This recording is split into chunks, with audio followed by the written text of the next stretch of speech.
Byndoor police ಠಾಣೆಯ rowdy sheeter Garuda ಗ್ಯಾಂಗ್ನ ಸದಸ್ಯ ಕಿರಿಮಂಜೇಶ್ವರ ಗ್ರಾಮದ ಅರೆಹೊಳೆ ಕ್ರಾಸ್ನ ಅಲ್ಫಾಜ್ನನ್ನ ಬೈಂದೂರು ಪೊಲೀಸರು ಗೂಂಡಾ ಕಾಯ್ದೆಯಡಿ ಬಂಧಿಸಿದ್ದಾರೆ.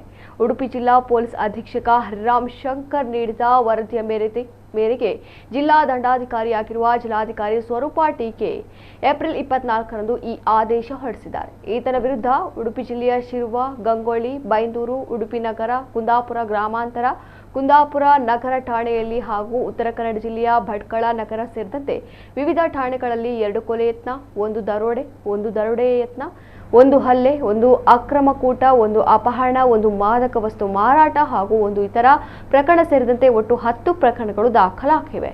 ಅವುಗಳ ಪೈಕಿ 1 ಪ್ರಕರಣದಲ್ಲಿ ಆತ ಖುಲಾಸೆಯಾಗಿದ್ದು 8 ಪ್ರಕರಣ ನ್ಯಾಯಾಲಯ ವಿಚಾರಣೆಯಲ್ಲಿದೆ.